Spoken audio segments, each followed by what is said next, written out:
আলহামদুলিল্লাহ, অবশেষে আমিও তৈরি করে ফেললাম ৫০০ কোয়েল পাখির খাঁচা। আর আজকের এই ভিডিওতে থাকছে এই খাঁচাটা কিভাবে বানালাম এবং কত টাকা খরচ হয়েছে এই খাঁচাটা বানাতে। আসসালামু আলাইকুম, গাজী এগ্রো ফার্মে সবাইকে স্বাগতম। আপনারা সবাই পূর্বের ভিডিওতে দেখতে পেরেছিলেন আমার পাখিগুলো একটু অসুস্থ হয়ে পড়েছিল। ওদের চোখে কিছু সমস্যা হয়েছিল কাঠের গুঁড়ার কারণে, যার নাম হলো করাই রোগ। তো এই রোগের কারণে আমার ইমার্জেন্সি খাঁচা বানাতে হয়েছে এবং এই খাঁচাটা তৈরি করার জন্য আমি একজন মিস্ত্রি নিয়েছিলাম। যেহেতু আমার খাঁচা বানানোর সম্পর্কে কোনো আইডিয়া নেই, তাই একজন মিস্ত্রি নিয়েছিলাম। তো এখানে মিস্ত্রির মেইন কাজটা ছিল ওনার কাঠের সেটআপটা করে দেওয়া। কাঠের সেটআপটা করে দেওয়ার পর তারপর আমরা নিজেই করেছি নেট লাগানোটা। তো আমার সাথে আমার বন্ধু হেল্প করেছিল। তো আমরা আস্তে আস্তে নেট লাগানোটা সম্পন্ন করেছি। তো আমাদের খাঁচা বানাতে প্রায় ২ দিন লেগে গেছে। আপনার ভিডিওতে দেখতে পেরেছেন প্রথম দিনে মিস্ত্রি কাঠের সেটআপটা করে দিয়ে গেছে। পরের দিন আমরা সকালে ভোর উঠে আমি আমার বন্ধু ছিলাম, তো দুজনে মিলে একসাথে কাজ করেছি। তো পরের দিন আমাদের মেইন কাজটা ছিল পাখির খাঁচার প্রতিটা খোপে খোপে নেট লাগানো এবং খাঁচার চারপাশে নেট লাগানো। তারপর আমরা দুজন মিলে প্রতিটা খোপের মাপ দিয়ে কেটে নিচ্ছিলাম নেটগুলো। তো কাটার পর কাজটা খুব সহজ হয়ে যাবে। তো এখন মূল বিষয় আসি, আমাদের এই খাঁচাটা বানাতে মোট কত টাকা খরচ হয়েছে। তো এখানে কাঠের জন্য কোনো টাকাই খরচ হয়নি আমাদের, যেহেতু আমাদের নিজেদের গাছ ছিল। গাছ ভাঙানোর পর আমরা কাঠগুলো এনেছি। তো গাছ ভাঙাতেই টাকা গিয়েছে যা, এছাড়া আর কোনো টাকা যায়নি। তো আমার ঠিক মনে নেই, গাছ ভাঙাতে প্রায় ৫৫০ টাকার মতো খরচ হয়েছে।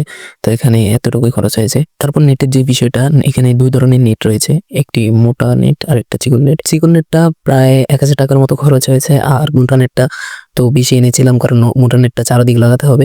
তো মোটা নেটটাতে ১৯০০ টাকা খরচ হয়েছে। টোটাল প্রায় ৩,০০০ টাকার মতো খরচ হয়েছে গাড়ি ভাড়া সহ। তো আমার এই খাঁচাটি বানাতে প্রায় ৫ থেকে ৬,০০০ টাকা খরচ হয়েছে মিস্ত্রি খরচ সহ। আর খাঁচাটা যদি আপনারা নিজেরা বানাতে পারেন তাহলে কিছু টাকা কম লাগতে পারে, যেহেতু আমরা নিজেরা সেটআপটা করতে পারিনি খাঁচার, তাই মিস্ত্রি নিয়ে কিছু কাজ করে নিয়েছিলাম।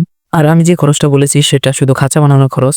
এখানে পানিপত্র, খাবারের পত্র এগুলো ধরা হয়নি, এবং কি মোবাইলের ট্রের কোনো টাকা ধরা হয়নি, শুধু খাঁচার দামটা বলেছি। তো এখানে দেখতেই পাচ্ছেন আমার বন্ধু চলে যাওয়ার পর আমি একা একা কাজ করা শুরু করলাম আবার। তো এখানে কিছু নিপ লাগানো বাকি ছিল, তো ওগুলোই লাগিয়ে নিচ্ছিলাম। ইদানিং একটু বেশি কাজ থাকার কারণে প্রতিনিয়ত ভিডিও আপলোড দিতে পারি না। তো ইনশাল্লাহ আশা করি এখন প্রতিনিয়ত ভিডিও আপলোড দেবো। তো পেজটি ফলো করো এখন সবাই। তারপর সকালের কাজ শেষ করে সন্ধ্যায় কিছু কাজ বাকি ছিল, নেটের চারপাশটা লাগানো।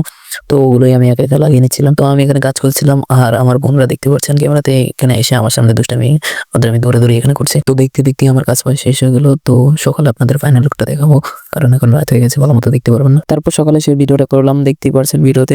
মাশাআল্লাহ কি সুন্দর হয়েছে আমাদের খাঁচাটা। তো আমি পুরোপুরি খাঁচাটা কমপ্লিট করতে পারিনি, উপরের থাকটা বাকি আছে, কারণ কিছু নেট এবং কিছু কাঠ শর্ট করার কারণে আমি উপরের থাকটা পুরোপুরি ভাবে কমপ্লিট করতে পারিনি। তো ইনশাল্লাহ খুব শীঘ্রই ওইটাও করে ফেলবো, যেহেতু এখন আমার পাখি কম, তাই এখন ২টি খাঁচায় আপাতত হয়ে যাবে। তো এখন ইনশাল্লাহ খুব শীঘ্রই আমি আমার খাঁচাটা খামারে তুলে ফেলবো। আজকে এই পর্যন্তই। আমাদের খামারের জন্য সবাই দোয়া করবেন, ভালো থাকবেন, সুস্থ থাকবেন। আসসালামু আলাইকুম।